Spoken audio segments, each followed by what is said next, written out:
بسم اللہ الرحمن الرحیم۔ السلام علیکم دوستو، میں Murid Saleem, welcome to my YouTube channel novel orchard. کیسے ہیں آپ سب لوگ؟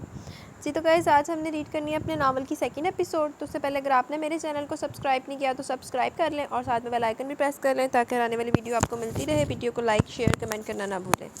آئیں جی چلتے ہیں قسط کی طرف اپنی۔ کیسی لگی کل والی ایپیسوڈ؟ اور کل کے لیے ایپیسوڈ اس وجہ سے لیٹ ہو گئی تھی کیونکہ نو لائٹ، نو انٹرنیٹ، اور ساتھ میں بارش کی وجہ سے نا بہت زیادہ مسائل ہو گئے تھے، اس وجہ سے لیٹ آئی ہے ایپیسوڈ کل کی، ٹھیک ہے؟ تو ابھی چلتے ہیں قسط کی طرف۔ بمشکل رات تمام ہوئی اور دل نے سب کچھ روشن کر دیا سوائے اس کے دل کے۔ اس کے دماغ پر ایک ہی فکر سوار تھی، صدام سے ملنے کی۔ ناشتہ کر کے ابا تو کھیتوں پر چلے گئے، جبکہ اماں کچھ فاصلے پر آنٹی سکینہ سے کرسیاں مانگنے گئی تھی اور وہیں بیٹھ کے جبکہ سے تاکید کر کے گئی کہ وہ اپنے کپڑے نکال کر تیار ہو جائے، مگر اماں کو کافی دیر ہوگی جبکہ مہمان بھی شام تک آتے۔ دل میں بار بار خیال آ رہا تھا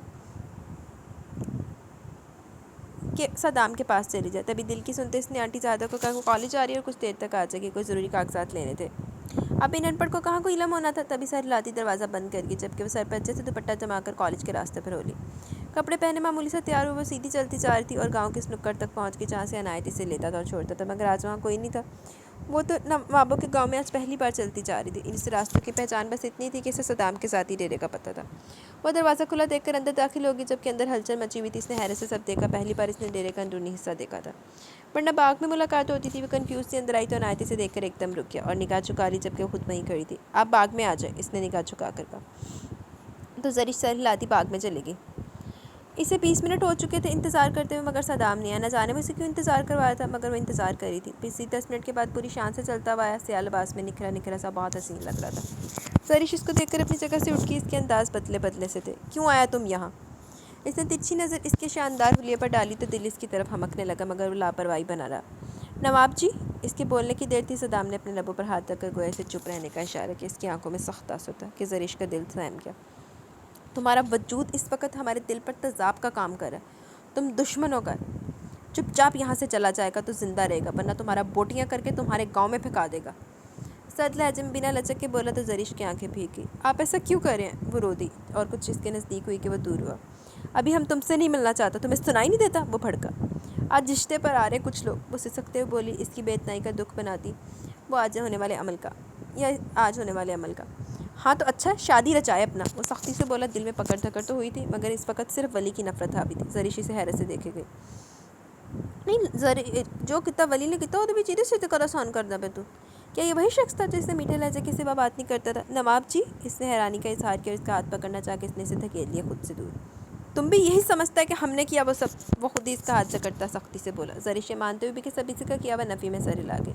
جھوٹ بولتا ہے، وہ گررایا۔ اس کے نزدیک ہوا، اس کے کانپتے لبوں پر نظر رک سی گئی۔ اس نے پھر نفی کی تو وہ چند لمحے اسے دیکھتا رہا اور پھر خود سے پرے دھکیل دیا۔ تم جاؤ یہاں سے، ہم کو تمہارا شکل نہیں دیکھنا، تم اس نیچ کے گاؤں کا ہے۔ وہ اس سے منہ پھیر گیا جبکہ زرش کی سسکیاں سن سکتا تھا۔ نواب جی، محبت کرنی تھی تو انجام ایسا نہ کرتے کہ محبت کا بھرم ہی ٹوٹ جاتا، کہ سب کے کیے کی سزا مجھے ملتی۔ اگر اجتماعی طور پر محبت نبھانی تھی تو آپ کو محبت نہیں کرنی چاہیے تھی۔ پہلی بار وہ اتنا بولی تھی۔ صدام اس کی طرف دیکھ نہیں رہا تھا مگر اس کی بات سنی ضرور تھی۔ اس کے قدم خود سے دور جاتا بھی دیکھ رہا تھا۔ وہ اس سے جدا نہیں ہو سکتا تھا، یہ تو طے تھا، مگر اپنے غصے کے سامنے بھی بے بس تھا اور اب اسے جاتا دیکھ کر اس کا دل کیا اسے روک لے، بلا وجہ اس کو کیوں سزا دے؟ مگر نہیں، انا کی اونچی عمارت پر بیٹھا وہ اسے ذلیل کر رہا تھا، مگر محبت کا دعویٰ بھی تھا۔ خان، عنایت کی آواز پر وہ چونکا۔ جاؤ عنایت بادشاہ، چھوڑاؤ اسے، اور اس کی دہلیز پر کوئی مرد نہ چڑھے، اس نے کہا تو عنایت سر ہلا کے اس کے پیچھے ہوا۔ زرش تیز تیز قدم اٹھا کر راستہ عبور کر رہی تھی جبکہ اس کی بڑی بڑی آنکھوں میں بے تحاشا آنسو تھے کہ سنسان سڑک پر اس کی سسکیاں گونج رہی تھی کہ اپنے پیچھے گاڑی کے ٹائر چرچرانے کی آوازیں۔ بیٹھ جائیں بی بی، عنایت آرام سے بولا۔ نہیں بیٹھنا مجھے، اور آپ اب میرے پیچھے نہیں آئیں گے؟ وہ غصے سے چیخی۔ عنایت کو حیرت ہوئی، اس لڑکی میں اتنی آواز تھی کیا؟ وہ سیدھی سیدھی چلتی گئی جبکہ عنایت کو ناچاری سے وہاں تک چھوڑنا پڑا جہاں تک اس کی حد تھی، جبکہ وہ بھاگ گئی تھی اس سے دور ہونے کے لیے۔ دیکھو جینے جا دور جان دیندا کہ نہیں۔ وہ حال میں داخل ہوا تو اچانک کی کھلکھلاتی آواز نہیں سنائی دی۔ محسوس تو بہت ہوا مگر ایک لفظ بھی کچھ کہے بنا اس نے ناشتہ شروع کیا جو اس کی ماں نے اس کے لیے لگایا تھا۔ ماں سے دشمنی ہونے کے باوجود بھی کھانا اسی سے سرو کرواتا تھا۔ وہ کھانا لگا کر چلی گئی جبکہ سیاہ سوٹ میں نظر لگ جانے کی حد تک اس کی خوبصورتی سے نگاہ چرا گئی۔ فضل خان بھی وہیں آ گئے۔ جانا دھی نے ناشتہ نہیں کیا؟ انہوں نے شمائلہ سے پوچھا تو اس نے سر نفی میں ہلایا۔ صدام لاپرواہی بناتا ناشتہ کرتا رہا۔ یہ حادثہ ہی آیا یا نہیں؟ اس نے شمائلہ کی طرف سوالیہ نظروں سے دیکھا تو شمائلہ نے اس بات میں سر ہلایا۔ اس سے کون ناشتے پر آئے؟ اس نے کہا تو شمائلہ سر ہلاتی چلی گئی جبکہ اس کے پیچھے کھڑی چھوٹی سی لڑکی کو صدام نے بس ایک پل کو دیکھا، شاید وہ عنایت کی سب سے چھوٹی بہن تھی۔ کیونکہ عنایت کی ماں اور بڑی بہن تو پہلے سے یہاں آتی تھی، مگر چھوٹی بہن آج پہلی بار آئی تھی۔ صدام کس طرح دیکھنے پر وہ کچن میں چلے گی۔ شمائلہ دروازہ بجا بجا کر واپس آ گئی، مگر ہاتھ نے دروازہ نہیں کھولا۔ وہ جھجکتی ہوئی دوبارہ کچن میں چلی گئی، جبکہ صدام کو ہاتھ پر خوب غصہ آیا۔ اس کی کلاس لینے کا عہد کر کے اس نے ناشتہ ختم کیا اور اٹھا۔ تم نے فیصلہ کر لیا؟ تمہارا بہن کے بارے میں اب بدلے گا نہیں؟ فضل خان جو کہ ناشتہ نہیں کر سکے تھے بولے۔ فیصلہ ہم نے نہیں، اس نے اپنا قسمت میں خود لکھا ہے، صدام نے ٹکاسا جواب دیا۔ تمہارا بہن ہے، تم جانتا وہ بے قصور ہے، پھر بھی اس کا لیے نہیں کرے گا کچھ۔ وہ ذرا غصے میں آئے۔ نہیں، ہمارا اعتبار کو ٹھیس پہنچاتا ہے، ہمارا دیوی آزادی کا ناجائز فائدہ اٹھاتا ہے، ہم سے جھوٹ بولتا ہے، اتنا غلطیوں کا معافی نہیں ہے ہمارے پاس۔ اس کی سختی سے کہنے پر فضل خان بے چین ہوئے۔ وہ نہیں چاہتے تھے کہ صدام پنچایت کا فیصلہ مان لے، جبکہ اس کی ضدی فطرت سے اندازہ ہو رہا تھا کہ وہ پنچایت کا فیصلہ مان لے گا۔ اس سے وہ کچھ بولتے صدام باہر نکل گیا، جبکہ وہ جانے کی فکر میں کافی نڈھال لگ رہے تھے۔ آپی یہاں سب گھورتے ہیں ایک دوسرے کو؟ نور نے شمائلہ کی طرف دیکھا تو وہ ہنس دی۔ یہاں سب بہت اچھے ہیں، اور تم نے کون سا یہاں رہنا جو سب کی فکر کری ہو؟ کچھ دنوں بعد پھر سے تم نے کالج جانا ہے، اس نے کہا تو سر ہلا گئی۔ اچھا ایک کام کرو، ہاتھ صاحب کا دروازہ کھٹکاؤ، شاید اب کی بار کھل جائے، اور کھول دیں تو صفائی کر دینا پلیز، میری بہن چھوٹی سی۔ میں ذرا جانا بی بی کو ناشتہ کروا دوں، صبح سے غصے میں ہے۔ وہ بولتی ہوئی چلی گئی، جبکہ نور سر ہلاتی اوپر آ گئی اور ہاتھ کے کمرے کا دروازہ کھٹکھٹایا، مگر آواز نہیں آئی۔ اس نے ہینڈل گھمایا تو وہ کھلتا چلا گیا، اور کشادہ خوبصورت کمرہ اس کے سامنے تھا۔ لاکھ لعنت تیرے تے، اے امی کسی نے بھی کمرے میں بڑی جانی بھی منہ چک کے، جسے اس نے بہت اشتیاق سے دیکھا، مگر اتنی گندگی کہ اسے اپکائی آنے لگی۔ جوتے تک پیٹ پر پڑے تھے، ابھی وہ کمرہ ہی دیکھ رہی تھی، کمرے کا مالک گنگناتا ہوا کمرے میں داخل ہوا تو نور کی اس کی جانب دیکھ کر چیخ نکل کے اس نے فقط ٹاول باندھا ہوا تھا۔ نور کا دل بری طرح دھڑکا، جبکہ ہاتھ حیرانگی سے اس لڑکی کو دیکھ رہا تھا اور سوچ رہا تھا کہ اس میں چیخنے والی کیا بات ہے بھلا۔ نور تو کنفیوز تھی، ناخن کاٹنے لگی، جبکہ ہاتھ نکلا کام کیے بنا اس کے پاس جانا ضروری سمجھا۔ تم کون ہو اور میرے کمرے میں آ کر چیخیں کیوں ماری ہو؟ وہ ذرا سختی سے بولا۔ وہ اپنے کپڑے کیوں نہیں پہنے؟ نور کو بولتے ہوئے بھی شرمندگی ہوئی۔ کیونکہ یہ میرا کمرہ اور میری مرضی، پہنوں یا نہ پہنوں۔ تم کون ہو بھلا؟ ہاتھ نے جان بوجھ کر اس کا رخ اپنی طرف موڑا، جبکہ نور پدک کر دور ہوئی۔ ہاتھ کو ہنسی، لڑکی انٹرسٹنگ تھی، آج تک کسی کوئی لڑکی نہیں ملی تھی جو اس سے بھاگے۔ آنکھیں کھولو، اس نے حکم دیا تھا۔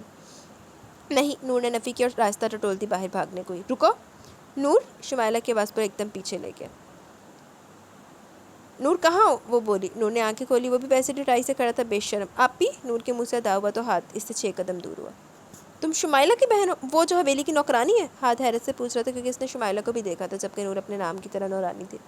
اس کا انداز اتنا حقیر تھا کہ نور کا غصے سے چہرہ سرخ ہونے لگا۔ جی ہاں، میں نوکرانی کی بہن ہوں، اور میری آپی اپنی محنت کا کھاتی ہیں، اس نے کہا، جبکہ ہاتھ ہنس دیا۔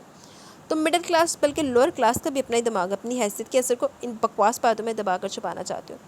وہ اس کا مذاق اڑاتا ہوا ہنس کر دور ہو گیا۔ وہ میٹ تھی اس کی، وہ اس پر غصہ کر سکتا تھا، چیخ سکتا تھا، اسے مار سکتا تھا، مگر اس کے ساتھ ہنس کر بات نہیں کر سکتا تھا۔ وہ ایڈا تو ببا لگنا نا، تو مار بھی سکنا۔ نور کو اس کے رویے کا بے شمار افسوس ہوا اور نفرت بھی محسوس ہوئی۔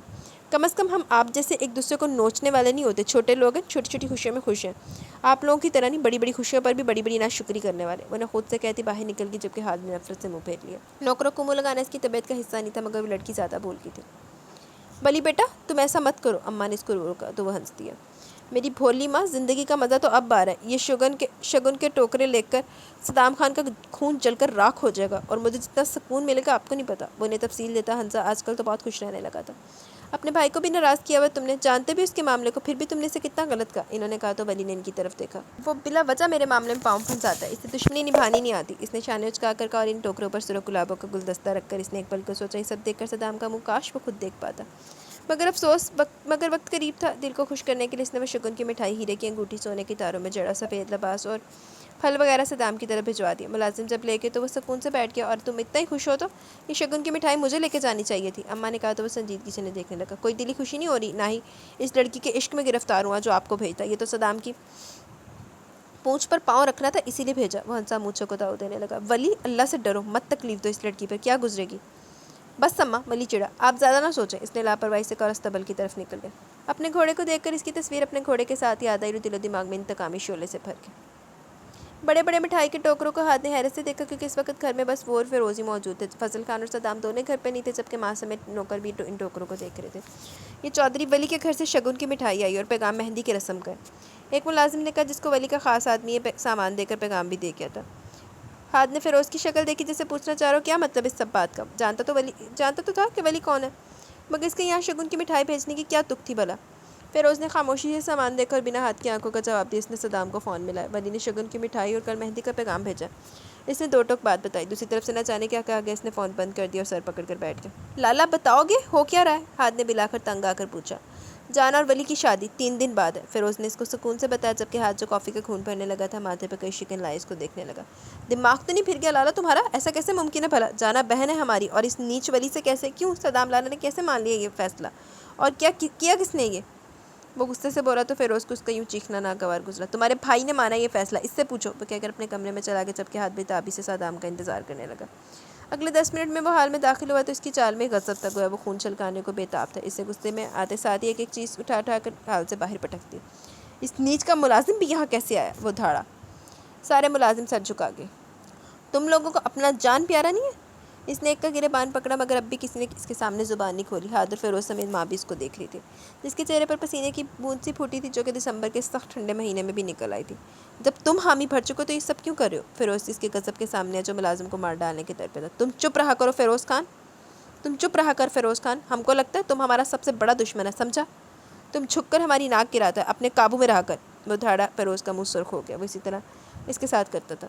تم جو مرضی کر لو، بات وہیں کی وہیں ہے۔ جانا کا رشتہ سرپنچ نے پکا کیا، اور اب اس پنچایت میں کیے فیصلے کے خلاف یہ تم بھی جانتے ہو کہ کوئی نہیں جا سکتا، تو گھر میں بدمزگی کی بجائے ٹھنڈے دماغ سے سوچا کرو۔ وہ اتنی بےعزتی کے بعد بھی نپے لفظوں میں کہہ کر باہر نکل گیا، جبکہ ہاتھ نے اپنے بھائی کو دیکھا، جس کا بس تو نہیں چل رہا تھا، بس اب ہاتھ کو معاملہ کچھ سمجھ آ چکا تھا۔ لالا، ہم جانا کی شادی اس سے نہیں کریں گے، وہ بولا تو صدام نے اس کی طرف دیکھا۔ تو 2 ماہ بعد تم کو بھی یاد آ گیا تمہارا بھائی ہے یا بہن بھی دنیا میں زندہ ہے؟ وہ اس پر طنز کرتا بولا تو وہ کچھ شرمندہ سے ہو گئی۔ جو تمہارا حرکات ہے اس پر توجہ دو، سمجھا؟ کیونکہ جب ہم نے سمجھایا تو تمہارا منہ بھی توڑ سکتا ہے بنا لحاظ کے۔ وہ اس کو لتاڑ گیا تو نور کے دل کو راحت سے ملی۔ کتنا حقیر رویہ تھا صبح اس کے ساتھ اس کا۔ بہت اچھا ہوا جو صدام نے اس کو ڈانٹا۔ صدام فون میں لاتا پھر سے باہر نکل گیا، جبکہ ہاتھ نے سر جھٹکا۔ وہ جانتا تھا اس کا بھائی سے محبت بھی بے پناہ کرتا، مگر اسے شدت سے تب محسوس ہوا جب نور کے مسکراتے چہرے پر لب دیکھے اس نے ماتھے پر بل ڈالے۔ ایک نوکرانی اور اتنی جرأت! وہ ترچھی نظر اس پر ڈال کر نکل گیا، مگر یہ نور کی قسمت تھی کہ ہاتھ کی نظر میں آ گئی تھی، یہ جانے بغیر وہ کیا چیز تھا۔ کی چیز ثانوی دستے ہو؟ اگر آنسو رکتے تو اسے افسوس ہوتا کہ کیوں رکے، کیونکہ اس کے حالات ہی ایسے تھے۔ اتنی معمولی سی بات یہ شاید وہ سمجھ رہی تھی کہ اس کے گلے تک کا توق بن گئی تھی۔ ایک ایسا انسان جس کے خاندان کے ساتھ ان کی دشمنی نہ جانے کب سے تھی اسے معلوم نہیں تھا، اور اس شخص کے ساتھ اس کی شادی! وہ گھٹنوں میں سر دیے اپنے آپ سے بھی لاپرواہ لگی۔ رات کی تاریکی کو کھڑکی پر اترتی دیکھ رہی تھی کہ دروازہ بجا، وہ اندر آئی۔ وہ اس کی ماں تھی، مگر گھر میں اس کا مقام کچھ بھی نہیں تھا۔ وہ اس کے پاس آئی، اس کے ساتھ بیٹھ گئی، اس کا ہاتھ پکڑا۔ جانا نے اس کے ساتھ کبھی بدتمیزی نہیں کی تھی، تبھی وہ خاموش بیٹھی تھی۔ آپ میرے لیے کچھ نہیں کر سکتی؟ وہ ادھر ہی دیکھے بولی۔ ہاں تمہاری ماں بے بس ہے، وہ سنجیدگی سے بولی۔ بے بس؟ جانا نے رخ ان کی طرف کیا۔ مائیں بیٹیوں کی ڈھال ہوتی ہیں، ڈھال۔ جب ان کے ساتھ ناانصافی کی جا رہی ہو تو وہ تن کر کھڑی ہو جاتی ہے اپنی بیٹیوں کے سامنے، اور آپ مجھے کہہ رہی کہ میں بے بس ہوں؟ میں یہ سمجھوں کہ کس طرح تو آپ کا ارمان پورا ہو گیا۔ متعلق ہوئی انہوں نے اس کی طرف دیکھا۔ سب تانے دیتے ہیں، ایک تم اور صحیح۔ وہ مسکرائی اور اس کی پیشانی چوم لی، جبکہ جانا تڑپی۔ کچھ کریں اماں، کچھ کریں، وہ پھوٹ پھوٹ کر روتی۔ آپ کی بیٹی دشمنی کی نظر ہو رہی ہے، وہ سب جھوٹ ہے جو دکھایا جا رہا ہے، وہ انہیں یقین دلانے لگی۔ لالا میرے ساتھ ظلم نہیں کر سکتے، وہ رو دی، جبکہ وہ بھی رو رہی تھی۔ کیا سکتی تھی وہ؟ ان کی حیثیت کیا تھی آخر؟ اسے سینے سے لگا، اس کے بالوں میں انگلیاں چلاتی وہ اسے پرسکون کرنا چاہ رہی تھی، جبکہ بے حد خوفزدہ تھی۔ ولی کی آواز، اس کا عمل، اس کا ظلم، سب یاد آ رہا تھا، اور پھر اس پر لگایا گیا الزام۔ مہمان آئے تھے جن میں کوئی مرد تو نہیں تھا، ہاں عورتیں تھیں، اور زرش کو پسند بھی کر گئی، جبکہ زرش کمرے میں آ کر بری طرح روئی تھی۔ بھلا محبت ایسی ہوتی ہے؟ کل کو کچھ بھی یہاں سے ہوتا تو وہ تو اس کی گردن پکڑتا، اور اس نے ایسا قدم اٹھایا کیوں وہ اس راہ کی مسافر بن گیا؟ اگر وہ نہ بھی بنتی تو اسے زبردستی بنا دیتا، اور اب بھی تو زبردستی بنا تھا۔ وہ چارپائی پر بیٹھی تھی، رات اتر چکی تھی، آنگن اداس ہو گیا تھا۔ اماں کو نہ جانے شادی کی اتنی جلدی کیوں تھی کہ وہ بس ہتھیلی پر سرسوں جمانا چاہ رہی تھی، اور ان سے بات کرنا چاہتی تھی، کہنا چاہتی تھی وہ بھی شادی نہیں کرنا چاہتی، مگر سنتا کون؟ بے چینی سے وہ یہی سب سوچتی کمبل میں دبک گئی۔ کچھ دیر میں اس کی آنکھ لگی۔ صبح جلدی بھی تو بہت اٹھی تھی، اور لباس تبدیل کیے بنا اسے نیند آ گئی۔ کچھ دیر بعد اپنے چہرے پر جانا پہچانا بےتاب لمس محسوس کیا تو وہ چونک کر اٹھی، اور صدام کو خود پر جھکا دیکھ کر اس کی چیخ نکلتی کہ صدام نے اس کی آواز پر اپنی ہتھیلی کے نیچے روک دی۔ اس کی آنکھیں سرخ ہو رہی تھی، جبکہ اس کے وجود سے پرفیوم کی مہک کے ساتھ ناگوار بو بھی تھی۔ زرش مچل گئی، چہرہ ادھر ادھر مار کے اس نے خود کو اس کی قربت کی سحر سے آزاد کرنا چاہا، مگر صدام نے اسے تکیے کی دوسری طرف ہاتھ رکھ کر سارے راستے روک دیے۔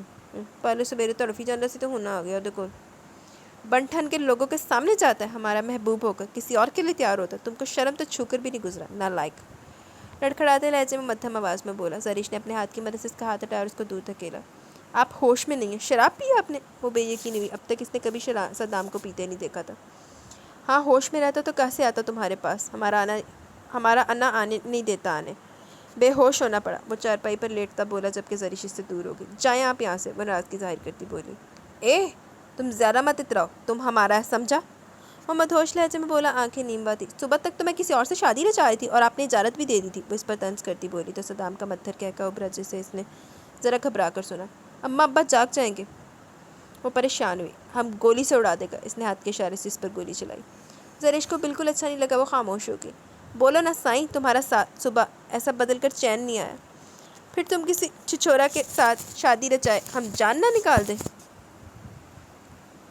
وہ برہم ہوا۔ بس سب آپ نہیں کرنا، آپ کو غصہ آ سکتا ہے۔ وہ سرخ چہرے سے اسے دیکھنے لگی۔ اتنا پیارا لگ رہا ہے کہ دل کرتا تمہارا ساتھ رومانس مارو، مگر تم تم وہ اسے اوپر سے نیچے تک دیکھتا بولا تو زریش 2 قدم دور ہوئی، کیونکہ اپنی جگہ سے اٹھ چکا تھا۔ تم کو پیار کرنا ہے۔ وہ نشے میں کچھ زیادہ ہی بہک رہا تھا۔ زریش پھر سے اس سے دور ہوئی۔ کسی دن اٹھا لے گا تم کو، تڑپتا رہ جائے گا۔ وہ ہنسا بالوں میں ہاتھ پھیرا۔ ہاں مجھے اٹھا کر شادی کرنا اور عزت سے کسی اپنی خاندانی سے۔ وہ غصے سے بولی تو صدام نے سر ہلایا۔ بالکل درست۔ تم کتنا ذہین ہے سائیں، ہم تمہارے صدقے کیسے جائے۔ وہ اس کے گال پر جھکا تو زریش پیچھے ہٹی۔ آپ کو صرف ظلم کرنا آتا ہے۔ وہ رو دی۔ تم روتا ہوا بھی حشر ڈھاتا ہے، روتا رہا کر اچھا لگتا ہے۔ وہ ہنسا۔ دور پھٹے منہ تیری عاشقی تھے۔ کہتا تو روئی تو روندی بھی چنگی لگنی ہے۔ زریش اس کی بے حسی پر چپ ہو گئی۔ دوبارہ آئے گا، ایسے ہی آئے گا، ہوش میں آنا گوارا نہیں کرتا ہمارا عزت۔ وہ اس کے بال پکڑتا اسے اپنے نزدیک کر گیا کہ زریش کا دل کانپ اٹھا۔ صدام اسے بہت نزدیک سے دیکھ رہا تھا، ایک ایک نقش کو جیسے ازبر کر رہا تھا۔ دلوں کے ایک دوسرے کے سنگ دھڑک اٹھی تھی، دلوں کی لائیں ایک دوسرے کے سنگ دھڑک اٹھی تھی۔ وہ اس کے ماتھے کو پورے حق سے چومتا، اس کا گال تھپ تھپا کر باہر نکل گیا جبکہ زریش وہیں تھم گئی، اس کو چوروں کی طرح اپنے گھر کی دیوار پھلانگتے دیکھ رہی تھی۔ وہ گھر سے باہر نکلا اور کچھ فاصلے پر کھڑی گاڑیوں پر سوار ہوا تو ولی کے ڈیرے کے ملازم نے اس کو حیرت سے دیکھا۔ اگلے پر وہ ولی کے ڈیرے کی طرف دوڑا تھا۔ ایک عام سے کسان کے گھر سے نواب صدام خان کا نکلنا عجیب تھا، تبھی وہ ولی کے پاس یہ اطلاع دینے کو دوڑا۔ کیوں دوڑے آ رہے ہو؟ ولی نے تیور بگاڑ کر دیکھا، وہ حویلی لوٹ رہا تھا، رات کافی ہو چکی تھی۔ چودھری صاحب، نواب صدام فضل خان۔ وہ جی ہمارے گاؤں میں۔ اس کی پھولتی سانسوں پر وزید چوا نیند پھک سے اڑ گئی۔ کیا مطلب؟ اس کا یہاں کیا کام؟ اس نے ملازم کو دیکھا۔ وہ جی شکیل جو کسان ہے، اس کے گھر سے نکلے تھے جی وہ بولا تو ولی کے ماتھے پر بل ڈلے اور اس نے اپنے خاص ملازم کو دیکھا۔ جی چودھری صاحب میں پتہ کراتا ہوں۔ اس کی نگاہ کا مطلب سمجھ گیا، ولی نے بھی سر لایا۔ یہ کیا معاملہ تھا؟ کوئی نئی چال؟ وہ سمجھا نہیں۔ چلو تینوں لگ جائے گا، پھر بھی تو کمینگی دکھانی۔ کل صبح نکلنا یہاں سے، تیاری کر لو۔ اس نے اپنی ماں کی طرف دیکھا۔ آپ میرا گلا دبا دیں خدا کے لیے ایک باری، تاکہ میں اس سولی سے اتر جاؤں۔ اب تو شہریار بھی پچھلے 3 دنوں سے گھر نہیں آتے، اب بھی آپ کو تسلی نہیں ہو رہی؟ وہ بلا کر بول اٹھی۔ زبان بند کر اپنی۔ وہ آتا ہے یا نہیں مجھے فرق نہیں پڑتا، مگر اب اس نے کاغذات پر دستخط نہیں کیا، وہ ایسے ہی جان نہیں چھوڑے گا، کچھ نہ کچھ ضرور کرے گا۔ انہوں نے فکر مندی سے کہا جبکہ وہ انہیں بس دیکھ کر رہ گئی۔ دروازے کو اچھے سے بند کر لے، صبح شہر کے لیے نکلنا، تجھے راحت کے گھر چھوڑوں گی، میرا دل نہیں مان رہا ہے بس کہ تو یہاں رہے۔ وہ اپنی بولتی باہر نکل گئی جبکہ عائزہ نے اپنے آنسو صاف کیے۔ محبت اسے ہر روز ایک ہی بات کہتی تھی، ڈوب مر عائزہ۔ یہ محبت کا بھرم تھا کہ کاغذات پر دستخط کر دیے۔ وہ دروازہ بند کرتی بستر پر لیٹ گئی، بخار کی حدت سے چہرہ تپ اٹھا تھا۔ کروٹیں بدل کر تھک گئی تھی مگر نیند نہیں آ رہی تھی۔ وہ بھی اٹھتی کہ کھڑکی کے پٹ سے کوئی اندر داخل ہوا۔ عائزہ ایک دم اٹھ بیٹھی۔ شہریار؟ اس نے حیرت سے دیکھا، ایک پل کو دنگ رہ گئی کیونکہ وہ کھڑکی کے پٹ بند کر رہا تھا۔ اس کے چہرے پر بلا کی سنجیدگی تھی جبکہ ہاتھ میں وہی کاغذات۔ سکون سے وہ اس کے نزدیک آیا۔ عائزہ کو اپنے حلیے کا احساس ہوا، نائٹی میں اس سے پہلے وہ کبھی اس کے سامنے نہیں آئی تھی۔ وہ کمبل سے اپنے وجود کو چھپانے لگی۔ خوف کی شدید لہر اس وقت اس کے دل میں شہریار کو دیکھ کر پیدا ہوئی تھی۔ اس کے انداز الگ تھے۔ وہ بیڈ کے سامنے کھڑا عائزہ کو گھور رہا تھا۔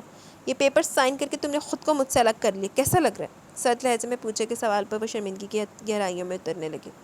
آنکھیں نمکین پانیوں سے لبالب ہو چکی تھی۔ وہ اسے کیا کہتی؟ یہ کاغذات اس نے اپنی خوشی سے سائن کیے تھے، کیا اس کی رضا شامل تھی؟ اس میں اس کی ماں نے اپنی زندگی داؤ پر لگانے کی دھمکی دی تھی اور ان کے آگے وہ ایک عام بے بس لڑکی بن چکی تھی جو محبت پر خاندان کو ترجیح دے چکی تھی۔ شہریار، اس وقت آپ کا یہاں آنا مناسب نہیں، جائیں آپ یہاں سے۔ اس نے ہمت مجتمع کرتے ہوئے آرام سے کہا تو شہریار طنزیہ ہنسا۔ ایک شوہر کا اسی کی بیوی کے کمرے میں آنا مناسب نہیں؟ تمہیں بولنے میں عجیب نہیں لگ رہی یہ بات؟ وہ اس کے پاس بیٹھ گیا سکون سے جیسے اسی کا کمرہ۔ عائزہ اس سے دور ہوئی۔ چوری چھپے آنا جائز نہیں، اور ویسے بھی وہ چپ ہوگی۔ حوالہ ان کاغذات کی طرف تھا جنہیں وہ سائن کر کے اپنی طرف سے دونوں کے درمیان اب لہ کی تصور کر چکی تھی۔ ویسے بھی اب میں تمہارا شوہر تھوڑی رہا۔ وہ اس کے گلابی چہرے سے بالوں کی لٹ ہٹاتا بولا۔ اس کا لمس عائزہ کے لیے ناقابل برداشت تھا۔ وہ کمبل خود پر کھینچتی مزید اس سے دور ہوتی، بیڈ سے نیچے اتر کر فاصلے پر جا کھڑی ہوئی۔ شہریار آپ جائیں پلیز۔ وہ رو دینے کو تھی۔ یہ پیپرز میں نے بھی سائن کر دیے، دیکھ لو۔ اس نے پیپر ہوا میں اڑا دیا۔ عائزہ کی آنکھیں پھیلی۔ اس کے لیے بات ناقابل یقین تھی، دل میں کہیں یقین تو تھا کہ وہ کبھی اس سے نہیں چھوڑ سکتا۔ حیرت اتنی تھی کہ اسے کوئی ہوش نہیں رہا۔ کمبل اس کے ہاتھ سے چھٹا اور نظر بیڈ کے نیچے پھیلے کاغذات پر چپک گئی جبکہ شہریار چند لمحے اس کے ہوشربا سراپے کی روانیوں میں کھو گیا۔ قاتل حسن اس کی جان پر بنا چکا تھا۔ اس سے پہلے عائزہ ان کاغذات پر جھکتی، اس نے ان کاغذات کو خود ہی اٹھا لیا۔ بلکہ نہیں، نہ دیکھو، کیا فائدہ دیکھنے کا، کام تو تمام ہو چکا ہے۔ جو میں کبھی سوچ بھی نہیں سکتا تھا وہ تو ہو گیا۔ ہاں البتہ کبھی زندگی میں یہ مت کہنا کہ شہریار نے تمہیں چھوڑا، تم نے شہریار کو چھوڑ دیا۔ میری جان، وہ پیپر اٹھا کر اسے 2 ٹکڑوں میں تقسیم کر کے آئزہ ان پیپرز کو 2 ٹکڑوں میں ہوتا دیکھ رہی تھی کہ زمین پر بیٹھتی چلی گئی. یہ سب کیا ہو گیا تھا؟ کیا ہو رہا تھا؟ وہ شہریار سے الگ ہو گئی تھی، جس کی سانسوں میں بستا تھا، جس کے بنا وہ نہیں رہ سکتی تھی. وہ پھوٹ پھوٹ کر روتی، جبکہ اس کے چہرے کے قریب شہریار کا جوتا سکون سے حرکت کر رہا تھا. بڑا اعلانتی نکلے شہریار بھی، بڑی چھیتی ریئیکشن دیتا. اس نے پہلے جوتے کی طرف اور پھر اس کی طرف دیکھا. اس کے چہرے پر اتنا اطمینان تھا جیسے اس نے جو کیا وہ ٹھیک کیا، جبکہ عائزہ کے پاس سوگ بنانے کے سوا کوئی آپشن نہیں تھا. زیادہ دیر تمہاری ڈرامے بازی برداشت نہیں ہوگی مجھ سے، تو بہتر ہے کہ اپنے آنسو کا خاتمہ کرو. ساری رات پڑی ہے رونے کے لیے، وقفے وقفے سے یہ دورے تمہیں پڑیں گے تو مجھے اتنا برا نہیں لگے گا جتنا اریٹیٹ میں تمہارے مسلسل ان مگرمچھ کے آنسو سے ہوں گا. وہ بالوں میں ہاتھ پھیرتا جیسے چڑ کر بولا، کیا مطلب ہے اس بات کا؟ آپ نے مجھے چھوڑ دیا شہریار؟ وہ پھر روتی. ہاں چھوڑ دیا. تم جانتی ہو نا یہ بات کہ میں نے تمہیں چھوڑ دیا. میں صبح سب کو بتا بھی دوں گا. Don't worry. یار پریشانی کیا؟ اس نے اس کی تھوڑی کے نیچے انگلی رکھ کر غمگین چہرہ اوپر اٹھایا. عائزہ کا وجود ہچکیاں بھر رہا تھا. اس کے آنسو شہریار کی ہتھیلی بھی گو رہے تھے. دل میں اس کے آنسو دیکھ کر عجیب سی ہلچل مچ گئی تھی، مگر دماغ نے دل کی ہلچل کو اپنے قابو میں کر کے ایک بار پھر سے وہی صفاقیت جگا دی. میں نے تمہیں منع کیا نا، مت رو. رونے والی بات کی کیا ہے؟ چلو شاباش، اٹھو اور بیڈ پر آؤ اور میرے سانپ کا حقوق ادا کرو. بات تھی یا گولی عائزہ کے دل و دماغ پر تیر کی طرح لگی. وہ آنکھیں پھاڑے سے دیکھتی، اچانک اسے 10 قدم دور ہوئی تو شہریار کا کہکہ پورے کمرے میں گونج گیا. عائزہ کا دل پتے کی طرح پھڑک رہا تھا. یہ کیا بکواس کریں آپ؟ ہوش میں تو ہے؟ وہ غصے میں اسے دیکھ رہی تھی. کر تو چکے ہیں، مجھے خود سے لیتا تو یہ کیا بےہودہ مذاق کریں؟ وہ بولی تو شہریار اپنی جگہ سے اٹھا. چندہ، شرافت کا نہیں بےہودگی کا زمانہ ہے. میں نے سوچا کہ شریف بن کر مجھے کون سا کچھ مل گیا. میری بیوی میرے خلاف چلے گی تو میں تو بہت بڑا پاگل ہوں. جب بھی اسی کے فراق میں مروں گا تو یہ وقت تھا یو ٹرن کا جو میں نے لیا. چاچی بھی خوش ہو جائیں گی اور تم بھی، مگر میرے کچھ فرض ہیں تمہاری طرف، ان کی ادائیگی. تم خوشی سے تو دو گی نہیں، مطلب میں لوٹ لوں گا. فکر نہ کرو. وہ آرام سے اس کی کلائی پکڑتا جیسے اسے اوپر سے نیچے دیکھتا. حقیقت میں وہ شہریار نہیں بالکل نہیں لگ رہا تھا. یہ تو کوئی اور تھا، جیسے شیطان. اس کا شہریار ایسا نہیں تھا، ایسا ہو ہی نہیں سکتا تھا. دور رہے مجھ سے، پاگل ہو چکے ہیں آپ. وہ اسے اپنی کلائی چھڑاتی سے دور دھکیلتی بولی، جبکہ شہریار نے ہنستے ہوئے ایک بار پھر سے دور بھاگتے اس کے وجود کو اپنے سخت صفاق ہزار میں قید کر لیا. نہیں شہریار، ایسا مت کریں، خدا کے لیے ایسا مت کریں. میں مر جاؤں گی شہریار، مر جائے گی عائزہ. میں اپنی نظروں میں گر جاؤں گی، ایسا مت کریں. وہ خود کو چھڑاتی گڑ گڑانے لگی، جبکہ شہریار کی گرفت میں ذرا سی بھی گنجائش نہیں تھی. عائزہ بی بی، اپنی نظروں میں تو تمہیں 1000 بار گر کے مر جانا چاہیے. جب تم نے محبت میں اس دھوکے کا سوچا بھی تھا تبھی مر جانا چاہیے تھا. تمہاری زندگی میرے انتقام کے لیے، اور یقین مانو تمہیں روز اپنے انتقام کا نشانہ بنا کر عبرت بنا دوں گا کہ دوبارہ کبھی کوئی بے وفا جنم نہ لے. اس کو بیڈ پر پھینکتا، اپنی شرٹ اتارتا. وہ اپنے حواسوں میں نہیں لگ رہا تھا. عائزہ ایک دم اٹھنے لگی کہ شہریار نے اس کے ہاتھوں کو اپنی گرفت میں دبوچ لیا. شہریار، نہیں نہیں شہریار. وہ تڑپ اٹھی. شہریار کی جان، تم نے خود اپنے لیے یہ سب پسند کیا، ورنہ شہریار نے کبھی میلی نگاہ بھی کسی پر نہیں ڈالی تھی. مگر آج سے ایسا نہیں ہوگا. میری ہر نگاہ کے ہزار میں فقط تم رہوگی، وہ بھی اسی طرح. تمہیں ہضم نہیں ہوا نا جائز رشتہ، تو تم ناجائز کو انجوائے کرو. اس کی آنکھوں میں صفاقیت سے دیکھتا، اس کی گردن پر سلگتا لمس جا بجا چھوڑتا. وہ اسے تباہ کر دینا چاہتا تھا. نہیں. عائزہ کے الفاظ، اس کی سانسیں شہریار کے ظالم بے رحمانہ لمس پر ٹوٹ گئے. وہ احتجاج کر رہی تھی، خود کو چھڑا رہی تھی، مگر شہریار رفتہ رفتہ اپنی حدیں پار کرتا جا رہا تھا. اس کے لمس میں ذرا بھی نرمی تھی. ہاں انتقام تھا، اور اس نے چھپا تو نہیں لیا تھا. یہ انتقام جتا کر لیا تھا. چھپا کر تو نہیں لیا تھا، یہ انتقام جتا کر لیا تھا کہ یہ انتقام ہے. اس کی انگلیوں کی سختی عائزہ کو زندہ مار دینے کے لیے کافی تھی. سرکتی ارادے سے بے آبرو کرتی جا رہی تھی. مدھم سے اس کے کمرے میں ارتعاش پیدا کر رہی تھی. زانو کی آواز سن کر شہریار نے اس کے وجود کو خود سے دور چھٹکا تو عائزہ برف کی بنی پڑی رہی. اس کے آنسو گزری رات میں اتنے بہہ چکے تھے کہ اسے سمجھ نہیں آ رہا تھا دوبارہ روئے کیسے. شہریار کے لبوں پر مدھم مسکان وہ دیکھ رہی تھی. اپنی شرٹ ڈال کر اس کا لباس اس پر پھینکتا ہوا اس کے چہرے پر جھکا. زبردست جسارت کی اس کی اسپاٹ آنکھوں میں دیکھا. بس صبح سب کو سب بتا دینا، خود بتا دینا. اوکے جانو، مگر تیار رہنا. رات بھی ہوگی اور تمہارا وجود تو کیا، یہ کمرہ بھی میری دسترس سے دور نہیں. گال تھپ تھپا کر اس کے خون رستے لبوں پر بے دردی سے انگوٹھا پھیر کر وہاں سے نکلنے کو تھا. برباد ہو گئی محبت. ٹوٹے پھوٹے لفظ اپنی پشت پر سن کر اس کا پارا ہائی ہوا. وہ ایڑیوں کے پل گھوم کر اس کی گردن دبوچ گئے. اس کی گردن پر اس کے وحشت کے نشان تھے.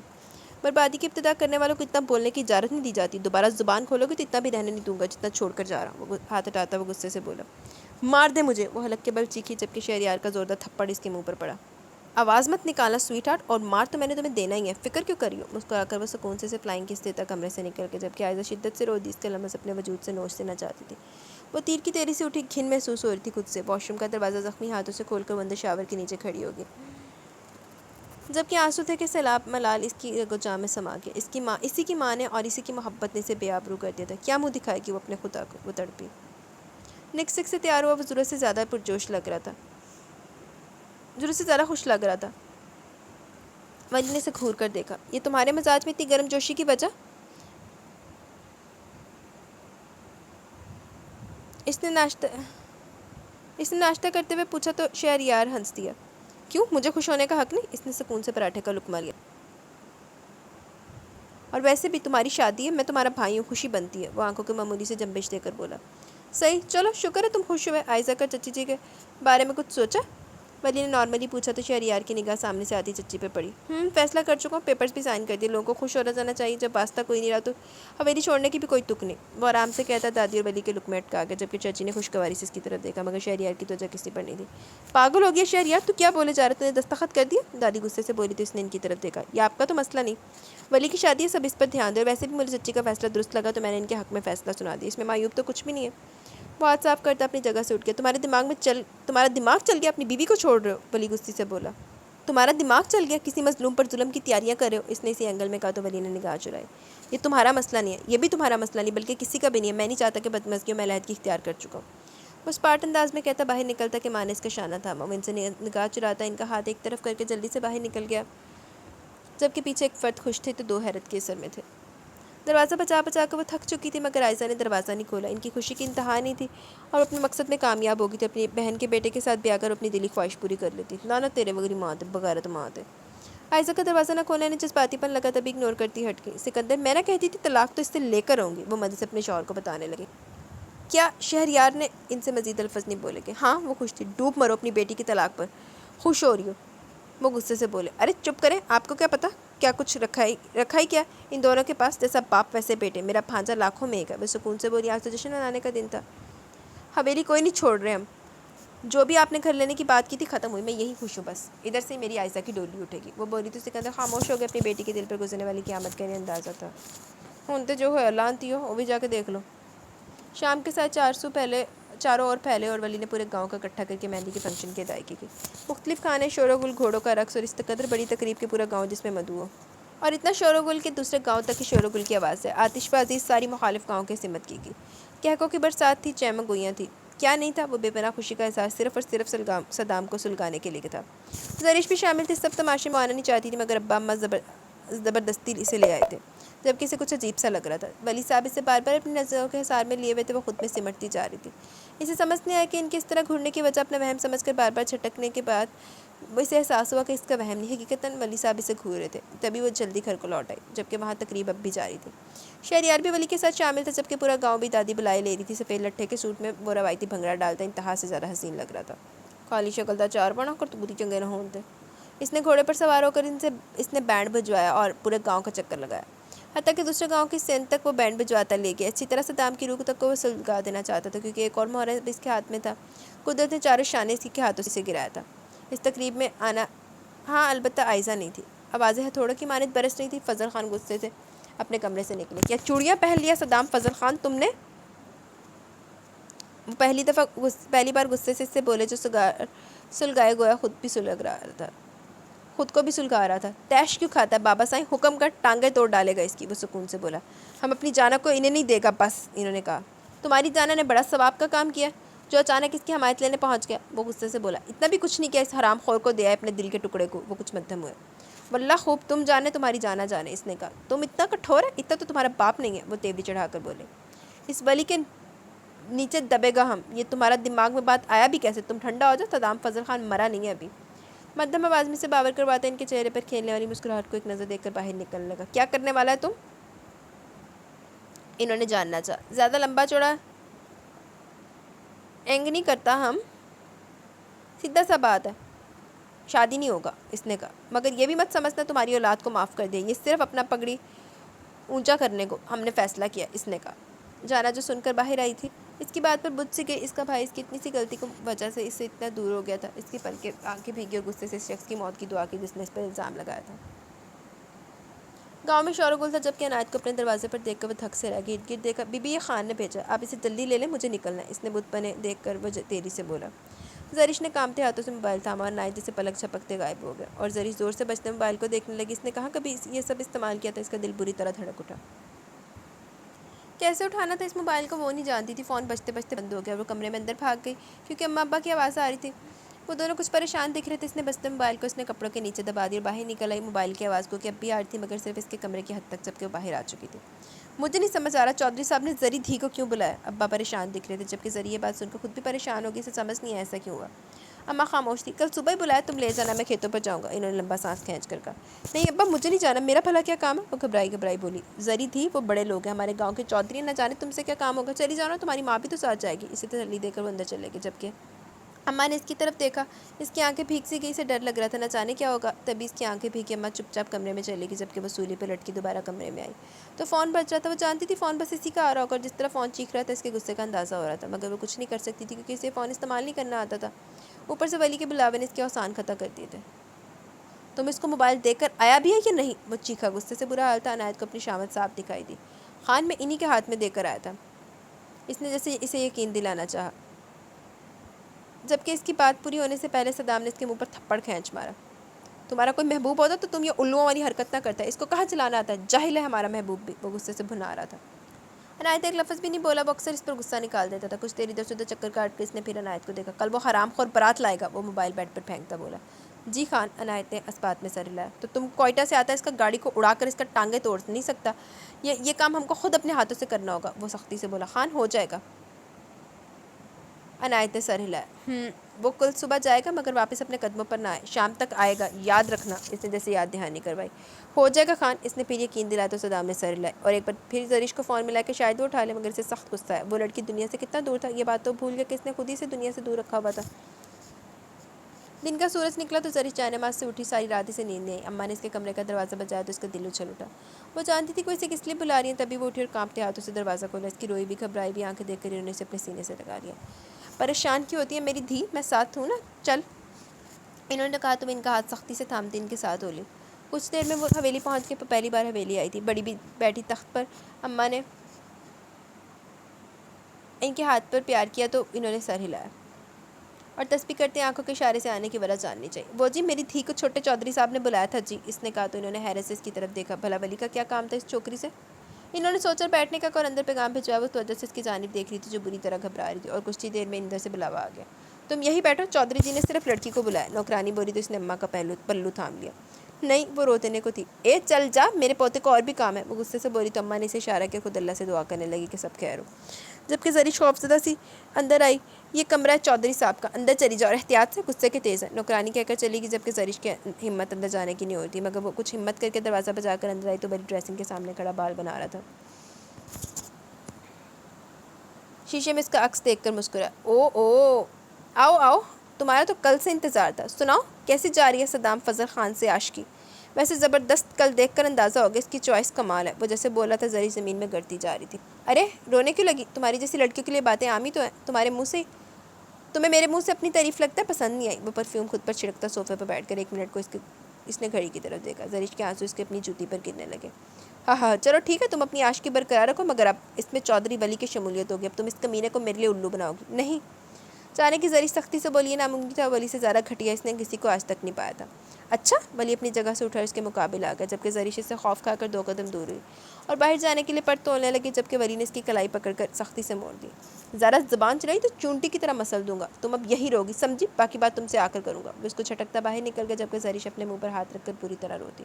یہ سب کیا تھا, اس نے تو کبھی نہیں سوچا تھا اس کی محبت 2 دشمنوں کے درمیان پس جائے گی. وہ یہاں نہیں رہنا چاہتی تھی. اس سے فوراً صدام سے ملنا تھا. وہاں سے بھاگی اور اماں کے پاس آئی جو اسے روتا دیکھ کر پریشان ہوئی. ان کے چہرے پر اللہ خوف زدگی تھی. اماں چلیں, اس نے کہا تو وہ سر ہلا کے. جبکہ بڑی بی نے آواز دے کر انہیں روک لیا. اے چھوکری, تو یہیں رہے گی جب تک ولی نہیں آتا. وہ مصروف سی بولی. بڑی بی خیریت ولی سرکار, اب تو پوچھے گی ہم سے. وہ چیخی تو وہ خاموش ہو گئی اور زرش کا ہاتھ چھوڑا. اماں نہیں, مجھے نہیں رہنا. اماں اب مجھے کیوں چھوڑ کر جا رہی ہیں. زرش تو بچوں کی طرح بلک اٹھی. وہ بے بس ہوگی. جبکہ چودھری سکندر نے ایک گھوری سی ڈالی.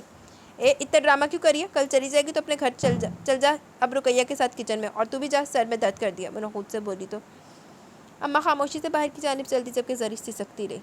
صدام, اماں, ابا اور دوسری طرف ولی. اس کا دل بیٹھنے لگا تھا. گاڑی تیزی سے ڈرائیو کرتا. وہ شام ہونے سے پہلے گھر پہنچ جانا چاہتا تھا. صدام فضل خان کے دونوں مہرے اس کے ہاتھ میں تھے اور وہ اپنی انگلیوں پر نچوانا چاہتا تھا صدام کو. تبھی وہ تیزی سے ڈرائیو کرتا گاؤں کی طرف بڑھ رہا تھا کہ اس کی گاڑی کی بریکیں آؤٹ آف کنٹرول ہوئی اور وہ گاڑی سنبھال نہیں سکا. گاڑی درخت میں جا کر بجی اور چودھری ولی کے گرد رفتہ رفتہ سارا گاؤں جمع ہونے لگا. مگر یہ گاؤں دشمنوں کا تھا, جہاں سے وہ ان کی عزت چھین کر بڑی شان سے آج لے کر جانے والا تھا. یہ جانے بغیر کے مقابل اس کی روح کھینچ لے گا. اپنی کمزوریاں اس کے حوالے نہیں کرے گا. خان, کام ہو گیا, عنایت نے کہا. بہت خوب عنایت, مرنا نہیں چاہیے, زندہ رکھے اسے. وہ سکون سے بولا. زرش کے پاس جانے کی تیاری کرنے لگا. جی خان, ٹانگوں زندہ, ٹانگوں پر چوٹیں آئی ہیں, ہسپتال پہنچا دیں. وہ سوال کرنے لگا۔ صدام نے سر نظروں سے اس کی طرف دیکھا۔ تم زیادہ رحم دل نہ بنے تو بہتر ہے، پہلے یہ بتاؤ پن نیچ ملا؟ اس کا سوال اس کی جانب تھا جس کے خلاف ساری سازش کر گیا۔ جی خان، اس کا پتہ مل جائے گا۔ تم سست ہو گیا عنایت، وہ دھاڑا۔ معافی چاہتا ہوں خان، عنایت سر جھکا گیا۔ اس کا مردہ لاش اس کے گاؤں میں پھینکوا دے، اس نے حکم دیا۔ جی خان، عنایت سر ہلاتا چلا گیا جبکہ صدام نے موبائل پٹکا۔ ڈھولا سائیں، تم مرے گا ہمارے ہاتھوں سے، اتنا تڑپائے گا تو ہم تمہارا جان نہیں بخشے گا۔ وہ غصے سے بولا۔ برش ڈریسنگ پر پھینک کر وہ کمرے سے نکلا تو جانا راستے میں آگی۔ صدام اسے اگنور کرتا جانے لگا۔ لالا مجھے معاف کر دے۔ وہ اس کے قدموں میں بیٹھی تو پہلی بار صدام فضل خان کی جان پر بنی۔ کھڑا ہو، ایک منٹ میں۔ وہ تیوری بگاڑے بولا اور اس کے سسکتے وجود کو اپنی بازو کے حصار میں لیا۔ تمہارا شادی اس ولی سے نہیں ہوگا، گھبراؤ مت، اس نے اسے تسلی دی۔ جانتی ہوں مگر میرا بھائی مجھ سے دور ہو گیا۔ وہ رو دی تو صدام کے لب مسکرا دی۔ بالکل ایسے زرش بھی اس کے لیے رو دیتی تھی۔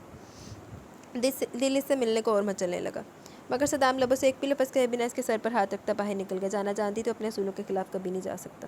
عائزہ نے 2 دن کمرے میں گزار دی تھی۔ گاؤں میں ایک نئے وجود کا اضافہ ہو چکا تھا، حویلی میں ایک نئے وجود کا اضافہ ہو چکا تھا، مگر اسے تو اپنی پڑی تھی۔ بخار سے اس کا وجود جھلس چکا تھا۔ آج ولی نے دوسرے گاؤں میں رات لے جانی تھی، مگر ابھی تک ولی نہیں آیا تھا اور اس سے اس بات سے فرق نہیں پڑا۔ کون سا اس نے جانا تھا؟ اس کی حالت تھی بھی نہیں ایسی، اور نہ ہی حویلی میں کوئی ایسا سواگت ہو رہا تھا۔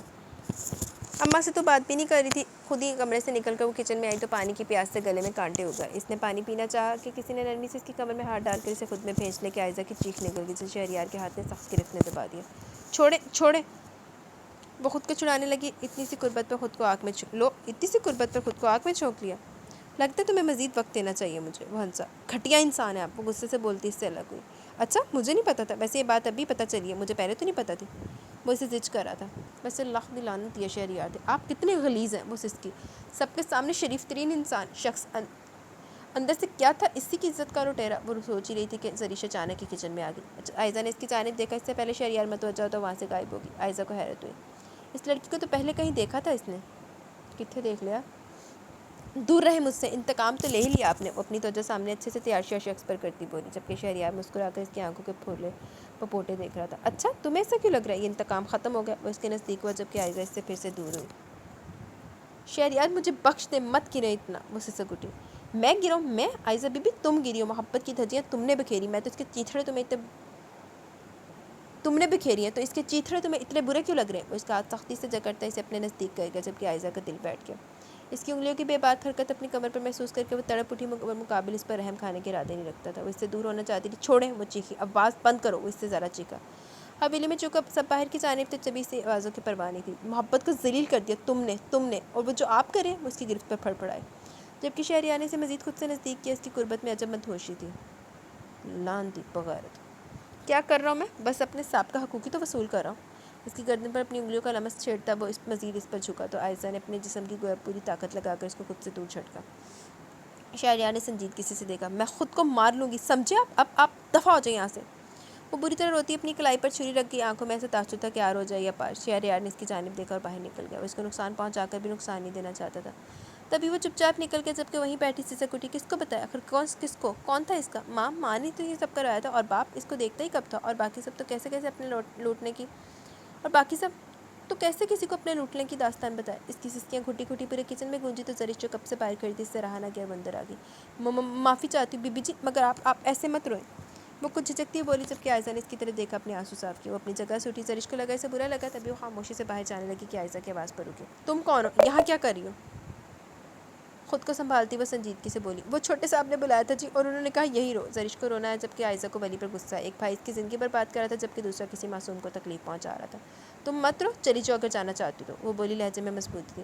مجھے اپنی اماں کے پاس جانا ہے، یہاں تو کوئی نہیں ہے میرے پاس۔ وہ کب سے یوں پھر رہی تھی، نہ بیٹھنے کی جگہ نہ سونے کی، آخر کرتی تو کیا؟ عائزہ کو اس پر ترس آیا۔ تم میرے روم میں رہ لو، وہ مسکرائی تو زریش نے اس کی طرف دیکھا۔ اس سے پہلے وہ کچھ بولتی کہ عائزہ نے اس کا ہاتھ پکڑا اور اپنے ساتھ لے گئی، جبکہ زریش کو کچھ سکون ہے کہ کوئی تو تھا رحم دل، ورنہ ولی سے وہ شدت سے خوفزدہ ہوتی۔ پورے گاؤں میں آگ کی طرح خبر پھیلی کہ ولی بہت بری حالت میں کھیتوں میں پایا گیا تھا۔ یہ سب کے لیے حیران کن بات تھی، جبکہ شہریار سر پر پاؤں رکھے دوڑا تھا۔ ولی کی حالت دیکھ کر اس کے قدموں تلے زمین کھسکی تھی۔ فوراً ہاسپٹل پہنچا کر وہ ڈاکٹر کا انتظار کرتا جو کہ آدھے گھنٹے بعد نکلا۔ چھوٹے چودھری اب بہتر ہے، صرف چوٹیں زیادہ آئی ہیں، باقی وہ ٹھیک ہے، ڈاکٹر نے کہا تو شہریار نے سکون کا سانس لیا اور فوراً ڈاکٹر کی اجازت لے کر اندر کمرے میں ولی کے پاس کیا تو ولی ہوش میں تھا، دیوار کو گھورا تھا۔ تم ٹھیک ہو؟ اس کا ہاتھ تھام کر بولا۔ صدام کو قتل کرنا ہے، اس کی بہن کو قتل کرنا ہے، اس کی معشوقہ کو قتل کرنا ہے، وہ دانت کچکچا کر بولا تو شہریار نے سر سانس کھینچی۔ میں سرپنچ سے بات کرتا ہوں، اس نے کہا۔ بس، ولی چیخا، زخمی شیر لگ رہا تھا اس وقت۔ مزید ایک لفظ اور نہیں، اور کیا وہ مجھے بھی میرے باپ کی طرح بے بس سمجھتا ہے؟ وہ دھاڑ رہا تھا۔ شہریار خاموش ہو گیا۔ اس وقت اسے بھی بہت آیا، مگر وہ جانتا تھا ایسا کچھ ہوگا، کیونکہ بدی نے بھی صدام کے کلیجے پر ہاتھ مارا تھا۔ بدلہ تو نکلنے تھا، تم صبر کر سکتے ہو؟ شہریار نے اسے سمجھانا چاہا۔ شہریار مجھے اکیلا چھوڑ دو۔ اس نے سرد نظروں سے اسے دیکھا، خاموشی سے باہر نکل گیا۔ وہ جانتا تھا سلسلہ یوں نہیں رکے گا، اس طرح تو وہ دونوں ایک دوسرے کی جان لے لیں گے۔ دیکھو کی بندہ صدام کافی خوش دکھائی دے رہا تھا، مگر وہ بھول چکا تھا، اسے وقتی تھا۔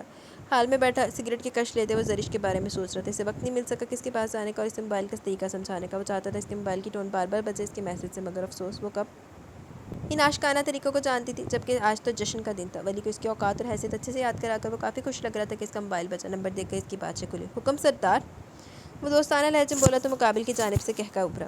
کیسے ہو خان؟ A1، تم کیسا واپسی ہوا پاکستان؟ وہ بالوں میں ہاتھ پھیرتا ہوا بولا۔ بس لندن کی گلیوں سے دل بھر گیا تھا، سوچا پاکستان آ جاؤ۔ مقابل اپنی عادت سے مجبور ہو کر بولا تو صدام نے نفی کی۔ تم نہیں سدھرنے والا، عجیب انسان ہے، کبھی عاشقی کا معنی جان کے تو ہزاروں پر منڈلانا چھوڑ دے گا۔ وہ بولا تو مقابل ہنسا تھا۔ تمہارا لہجہ بتا رہا غضب کا عشق ہو چلا۔ مقابل نے چھیڑا تو زرش کا حسین چہرہ نگاہوں میں گھوم گیا۔ حسرت میں رہ گیا، یار کا دیدار نہیں ہو پا رہا۔ وہ ٹھنڈی آ بھرتا بولا، جبکہ مقابل پھر ہنسا۔ دنیا بہت آگے نکل گئی میرے بھائی، موبائل زندہ باد۔ مقابل نے جیسے اس کی توجہ موبائل پر کرائی۔ ہمارا سائیں ذرا ان پڑھ سا ہے، بس ہمارا دل کا زبان پڑتا ہے، اسے کہاں یہ موبائل شبائل کا پتہ ہوگا۔ خیر تم کب آ رہا، جلدی بتائے گا؟ صدام نے بات بدلی تو مقابل نے نفی کی۔ نہیں بھائی، تمہارے گاؤں کی جاہل دیویاں میرے کام کی نہیں، مجھے دور رکھو۔ اور تمہیں پتہ ہے ذرا مینٹل سا بندہ ہو، اپنی پسندیدہ چیزوں کے بنا نہیں رہ سکتا۔ وہ مجبوری بیان کرنے لگا، جبکہ صدام نے زبردست گالی سے نوازا۔ گھامڑ آدمی، تم کو کل یہاں پہنچنا ہے، بابا سائیں خوش ہوگا تم کو دیکھ کر، اور ہم تم جانتا ہے تم جانتا ہے تم سے زیادہ مینٹل ہے، سمجھا؟ وہ حکمیہ کہہ کر فون بند کر کے جبکہ مقابل ارے کرتا رہے گا۔ کال بند کر کے اس نے یاد کی طرف دیکھا جو موبائل کی جانب دیکھتا آ رہا تھا۔ ہاتھ سائیں کیسا مزاج ہے؟ وہ خوش اخلاقی کی انتہا پر تھا کہ ہاتھ ہنسا۔ آج تو خوش دیکھ رہے ہیں۔ وہ اس کے نزدیک آیا۔ ارے ہم بہت خوش اخلاق بندہ، تم سب کو نہ جانے کہ ایسا لگتا ہے کہ ہم سڑا ہوا۔ وہ مزے سے بولا۔ ہاتھ ہنس دیا۔ کیسے بتاتا ہوں، واقعی سڑا ہوا انسان تھا۔ صدام جبکہ اس کا شانہ تھپ تھپا کر باہر چلا گیا۔ آج گھڑ سواری کا موڈ تھا، جبکہ اس کا سلطان باپ بھی بننے والا تھا اور وہ اسی کی پیٹھ پر گھڑ سواری کرنا چاہتا تھا۔ ماں صدقے چلی جائے۔ ہاتھ صدام کو دیکھ کر اوپر جانے لگا کہ کچن میں سے نور دکھائی دی۔ وہ کچن میں آ گیا، جان بوجھ کر۔ اس دن کے بعد اس کے دماغ نے ایک سوچ لی تھی، مگر وہ میسر نہیں تھی، تبھی وہ سوچ پر عمل نہیں کر سکا۔ وہ اندر آیا تو نور جو سلاد کاٹ رہی تھی رک گئی۔ کافی دو مجھے، وہ چیئر پر بیٹھ کر مصروف انداز میں بولا۔ نور کا دل تو کیا انکار کر دیا، سمجھتا کیا تھا وہ خود کو؟ وہ سب سے الگ تھا اور کافی اچھا بھی، جس کے دیکھنے کے انداز سے مقابل پریشان ہو جائے کہ نہ جانے میں اس کے ایکسٹرا کر رہا تھا۔ تبھی وہ بنا کچھ بولے اس کے لیے کافی بنانے لگی۔ ہاتھ ترچھی نظروں سے اسے دیکھ رہا تھا۔ 5 منٹ میں کافی تیار ہوئی اور اس نے ہاتھ کے سامنے رکھی کہ اسے رکھنے سے پہلے ہی ہاتھ نے اس کی انگلیوں سمیت کافی کا کپ تھام لیا۔ اس کا انداز بہت غلط تھا، جبکہ لبوں کی تراش میں عجیب مسکراہٹ۔ نور کام سی کی مگر بزدل نہیں تھی، تبھی اس نے اپنا ہاتھ چھٹک کر چھڑایا تو کافی کا مگ ہاتھ پر گرا۔ یو بچ! وہ چیخا۔ اس سے پہلے وہ اس پر ہاتھ اٹھا رہا، نور نے اس کے منہ پر تھپڑ دے مارا۔ مجھے گالی دینے کے بارے میں اگلی بار سوچنا بھی مت، تمہاری غلام نہیں ہوں میں۔ وہ بھی غصے سے چلائی۔ ہاتھ سے کم از کم بھی وہ 2 سال چھوٹی تھی، مگر اس کے کسی بھی انداز میں گھبراہٹ نہیں تھی۔ ہاتھ حیرانگی سے اسے دیکھ رہا تھا جو کچن سے باہر بھاگ گئی، جبکہ ہاتھ نے ساری ٹیبل الٹ دی۔ تمہارا ایسا بندوبست کروں گا کہ پناہ مانگو گی۔ وہ موبائل پر نمبر ڈائل کرتا بڑبڑایا۔ بستر پر پڑھ کر اس کو لگا جیسے اس کے بسترے میں آگ لگ گئی ہو۔ تیری بہن تو میری بیوی بنے گی، اس نے سوچ میں صدام کو جیسے للکار کر کہا۔ وہ بھی بہت جلد، کتنی بار ٹٹواؤ گے میری ٹانگیں؟ وہ شدت غصے سے اپنی جگہ سے اٹھا۔ ٹانگوں پر بازو پر چور زبردست تھی، مگر نفرت کی آگ سکون نہیں لینے دے رہی تھی۔ تبھی وہ بستر سے اٹھ کر چلنے کی کوشش کرنے لگا، لڑکھڑایا، گرا، مگر خود ہی سنبھلتا قدم انتقام کی آگ میں جلتا۔ وہ ہاسپٹل سے باہر نکلا۔ شہریار وہیں تھا، مگر اس وقت کہاں تھا وہ نہیں جانتا۔ اس کا خاص ملازم اس کو دیکھ کر دوڑ کر اس تک آیا اور ولی نے اس کو بولنے سے پہلے اس کو گاڑی چلانے کا حکم دیا جسے وہ ہر حال میں مانتا۔ تبھی ولی کی گاڑی دشمنوں کے گاؤں کی سمت چل پڑی۔ وہ کیوں موت کے کنویں میں جا رہا تھا یہ بات تو ملازم بھی نہیں جانتا تھا، مگر وہ خاموشی سے چلاتا گیا۔ خان حویلی سے کافی فاصلے پر گاڑی رکوا کر رات کی سیاہی میں اس حویلی کو دیکھ رہا تھا جسے وہ جلا کر بھسم کر دینا چاہتا تھا، مگر اس کے اندر وہ وجود بھی تھا جسے چونٹی کی طرح مسل کو وہ حقیقت میں صدام کی ٹانگیں ہاتھ پاؤں توڑ دینا چاہتا تھا، جبکہ زرش کو اتنی جلدی وہ منظر پر نہیں لا سکتا تھا۔ اس کے لیے تو فیصلہ کر چکا تھا۔ اس نے گاڑی کا دروازہ کھولا۔ معافی چاہتا ہوں چوٹے چودھری، مگر آپ یہاں کہاں؟ ملازم سمجھا نہیں۔ پانی اپنی منگ سے ملنے جا رہا ہوں، اب ان زخموں پر مرہم وہی رکھے گی، اس نے سرد لہجے میں کہا تو ملازم ہکا بکا رہ گیا، جبکہ ولی آگے چلنے لگا۔ اس کے لیے گھر میں داخل ہونا مشکل نہیں تھا۔ دیوار پھلانگ کر وہ اندر داخل ہوا تو پاؤں کی تکلیف ناقابل برداشت سی ہوگی، مگر افسوس کہ وہ کرا نہیں سکا اور انتقام نے اسے سکون لینے نہیں دیا۔ وہ اندر چپکے سے داخل ہوا اور آدھی رات کا سما تھا۔ دشمن اتنے سکون سے کیسے سو سکتا ہے؟ وہ مکروہ ہنسی ہنسا اور اوپری جانب آ گیا۔ وہ جانتا تھا جانا کا کمرہ کون سا ہے، وہ بہت پہلے ساری تحقیق نکلوا چکا تھا۔ وہ یہ بھی جانتا تھا صدام بھی ان کی حویلی کے چپے چپے سے واقف ہے۔ ہینڈل گھما اور قسمت کا ساتھ تھا کہ دروازہ کھلتا چلا گیا۔ بیڈ پر سفید آنچل ایک طرف پھیلائے سفید لباس میں اپنے مومی ہاتھوں کو مہندی سے سجاتی، اٹھتے بالوں کے 12 لٹوں کو بے پرواہ چھوڑے وہ حسن مجسم اس کے سامنے تھا۔ وہ جیسے اس کے نوخیز حسن کے سحر تلے بالکل اسی خاموشی سے کمرے میں داخل ہوا۔ عجیب احساس نے پورے وجود کو جکڑ لیا، اس کی دلکشی حواسوں کو مفلوج کرنے کو تھی کہ کسی کی موجودگی پا کر وہ خود مڑی اور پٹیوں میں جکڑے وجود کو اپنے سامنے دیکھ کر اس کی بے ساختہ چیخ نکلی۔ جسے ولی نہ روکتا تو ضرور وہ صدام کو یہاں بلا لیتی اور شاید وہ یہاں سے زندہ نہیں جاتا، مگر اس کا مقصد کچھ اور تھا، وہ یہاں کچھ اور سوچ کر یہاں آیا تھا۔ اب اس کی دھڑکنیں مقابل کے حسن کے سحر میں دھڑک رہی تھی، مگر افسوس تھا دیر نہیں جلدی وہ اپنی آنکھوں کے زاویے بدلتا سخت خباثت بھری نگاہوں سے اس کو دیکھنے لگا، جو اتنی پدی سی اس سے بدلہ لینے اس کے استبل پہنچی ہوئی تھی۔ ہاں، جسے وہ پنچایت میں بدنام کر چکا تھا، ہونا تو اسے اس کا ہی تھا، یہ طے تھا۔ کیا میرے لیے لگ رہی تھی یہ مہندی؟ وہ اس کے منہ پر سختی مزید بڑھاتا بولا، جانا کا دم خشک ہو گیا، اسے اس شخص سے بہت خوف محسوس ہوتا تھا۔ وہ کیسے ان کے گھر میں پھر اسی کے کمرے میں پتے کی طرح کانپ رہی تھی۔ ارے تم تو رونے لگی، اس میں رونے والی کیا بات ہے، منگ کو میری، مگر افسوس مجھے مہندی بہت بری لگتی ہے۔ اس نے ایک ہاتھ سے اس کا مومی ہاتھ پکڑا، جبکہ دوسرے ہاتھ سے اب بھی لبوں کو سختی سے بند کیا ہوا تھا۔ جانا کے لیے لمحے روح فضا تھے، مگر وہ اس کی گرفت میں جکڑی کھڑی تھی کیونکہ پشت پر دیوار تھی۔ اس کے ہاتھوں کی حرکت پر اس کا کانپتا وجود مزید کانپ اٹھا، آنسو ٹوٹ ٹوٹ کر ولی کے ہاتھ پر گرنے لگے۔ جانا اس سے اپنا ہاتھ چھڑانا چاہتی تھی، مگر ولی نے اس کی ساری مہندی کو برباد کر دیا۔ پھر اپنے ہاتھ کو دیکھا جس پر مہندی لگ چکی تھی، وہ لڑکی کتنا روئے جا رہی تھی، اسے جانا کی آنکھوں میں دیکھا جو خوف سے پھیل رہی تھی۔ اور اگر تم بولی، چیخی یا کسی کو بلانے کی کوشش کی، تم بولو گی بھی، چیخو گی بھی اور بلاؤ گی بھی اپنے اس 2 ٹکے کے بھائی کو، تبھی بیبی برداشت کرو۔ میں بھی تمہارے ذلیل بھائی کی وجہ سے بہت تکلیف برداشت کروں، مگر وقت مجھے جسمانی اذیت دے سکتا ہے، میں اس کو اندرونی اذیت دوں گا۔ اس کو ایک جھٹکے سے موڑتا ہوا اس کے منہ پر اس کا دوپٹہ ٹھونستا ہاتھ باندھ گیا۔ جانا پھڑ پھڑا گئی، وہ بے بسی سے اس کے مسکراتے لب دیکھنے لگی۔ خوبصورت ہو، کافی دلکش بھی، سفید رنگ زیادہ پہنتی ہو، اور ڈرپوک بھی۔ اگر صدام کی بہن نہ ہوتی تو تمہارے ساتھ چانس بنتا تھا، مگر اب نہیں۔ اس نے ادھر ادھر دیکھتے ہوئے بیڈ شیٹ سے اپنے ہاتھ صاف کر دیے۔ جانا سہمی سی دیوار سے لگی ہوئی تھی، ولی اس کو توجہ سے دیکھنے لگا۔ کل پرسوں یا اس سے اگلے دن شاید تم میرے کمرے میں ہو، وہاں میں تمہاری نظروں میں اس سے زیادہ خوف دیکھنا چاہوں گا۔ مسکراتا سر شار سا وہ اس کے چہرے پر انگلیاں چلانے لگا، جبکہ جانا نے اس کا ہاتھ چھٹکا اور ولی نے اس کے منہ پر تھپڑ کھینچ مارا۔ وہ وہیں رک گئے۔ جرأت اتنی رکھنا جتنی کہ میں اجازت دوں، اگلی بار تمہیں دیکھنے قابل بھی نہیں چھوڑوں گا، میرا ہاتھ چھٹکا تو۔ آنکھ سے موٹی ٹوٹے موتی کو چھپ کر لبوں سے چنتے وہ بہت نزدیکی سے اس کی ساکھ چامت پتلیوں کو دیکھے گیا، اور پھر اس کے منہ سے کپڑا نکال کر اسے اپنی باہوں کے حصار میں لے لیا۔ جانا کسی ٹوٹی ڈال کی طرح اس کے وجود کا حصہ بنی۔ مسکراؤ، ولی تصویر بنا رہا تھا۔ جانا جسے کچھ سمجھنے کی صلاحیت نہیں رکھتی تھی، وہ اسی طرح اس کو دیکھے گی، جبکہ ولی نے شانے اچکا کر 2-4 تصویریں لی جس میں کہیں سے بھی جانا کے بندھے ہاتھ دکھائی نہیں دے رہے تھے۔ ولی مطمئن سے دوبارہ اس سے دور ہوتے وجود کو دیکھنے لگا جو چلانا چاہتی تھی، مگر اس کی ایک گھوری نے اس کے گلے میں آواز کا گلا گھونٹ دیا۔ ملاقات بہت قریب سے ہوگی اگلی۔ وہ اس کے چہرے پر اپنی انگلیوں کے نشان دیکھ کر مسکراتا کمرے کا دروازہ کھول کر باہر نکل گیا، جبکہ جانا نے بمشکل اپنی چیخ کا گلا گھونٹا جس کے انہیں پورے کمرے کو افسردگی کی لپیٹ میں لے لیا۔ ڈر، خوف، اس کا لمس وہ خود کو بے دردی سے صاف کرنے لگی۔ دوبارہ جیپ میں سوار ہوا تو جیسے اسے لگا کسی نے اس کو دیکھ لیا۔ وہ بار بار مڑ کر دیکھنے پر مجبور ہو رہا تھا، مگر دکھائی کوئی نہیں دے رہا تھا۔ وہ باہر نکلا تب بھی اسے لگا کسی نے اس کا تعاقب کیا ہو، مگر پیچھے مڑنے پر وہ اندھیرا، خاموشی اور ہو کا عالم۔ وہ کندھے چھٹکتا باہر نکل گیا کہ کوئی تھا بھی تو سامنے آتا، مگر وہ سامنے نہیں تھا۔ تبھی ولی اپنی گاڑی میں سوار ہوا اور اپنے ڈرائیور کو چلنے کا اشارہ کیا کہ اچانک نظر مہندی لگے ہاتھ پر گئی تو بے ساختہ اس ہاتھ کو کاٹ گیا، اس پوری طرح کہ اس کے ہاتھ سے معمولی خون کی بوندیں نکلنے لگی۔ ایک بار تم میرے شکنجے میں تو پھنسو۔ وہ کسی اور ہی ٹریک پر اتر کر سوچ رہا تھا، فطری سے جذبے اس کے اندر جانا کو دیکھ کر اٹھ رہے تھے، پھر اس کا ڈرنا سہمنا کمال تھا۔ وہ ہاسپٹل جانے کی بجائے گھر آیا تھا، اس کا سر بری طرح چکرا تھا۔ وہ جانتا تھا شہریار اسے ڈھونڈتے ڈھونڈتے زیادہ پاگل ہو جائے گا، تبھی اس نے اسے میسج کیا وہ گھر ہے، اور فون رکھ کر بستر پر ڈھیر ہو گیا۔ اپنی ہمت سے زیادہ اس نے آج حرکت کی تھی، اور اچانک اسے اپنے بنائے گئے کھیل کا خیال آیا۔ صدام، تم نہیں جانتے میں کتنا بڑا صدمہ لگنے والا۔ وہ ہنسا اور موبائل اٹھا کر اپنے ساتھ کھڑی اسماعت جبین کو دیکھنے لگا۔ پھر ایک اور خیال دماغ میں کوندا، مگر اس خیال کو کل پر ٹال کر وہ پرسکون نیند سونے کی کوشش کرتا کہ اس کی ٹانگوں میں درد کی ٹیسیں اٹھی۔ ملازم اس کے کرانے پر ڈاکٹر کو لینے چلے گئے، جبکہ رفتہ رفتہ سب کو اس کی آمد کی خبر ہوئی، سب اس کے کمرے میں جمع ہونے لگے۔ مزید 2 دن گزر کے ولی کی طرف سے اس خاموشی پر یقین نہیں آ رہا تھا، جبکہ اپنی محبوبہ سے ہفتے بھر سے دور تھا۔ آج تو عہد کر چکا تھا اس سے ملنے کا اور اسے سمجھانے کا کہ موبائل آخر نام کس بلا گیا۔ تیار ہو کر وہ ڈیرے پر آیا اور عنایت سے ساری معلومات لی، جبکہ اسے عنایت پر غصہ ہے کہ آخر وہ چونٹی جیسے انسان کو ڈھونڈ کیوں نہیں پا رہا۔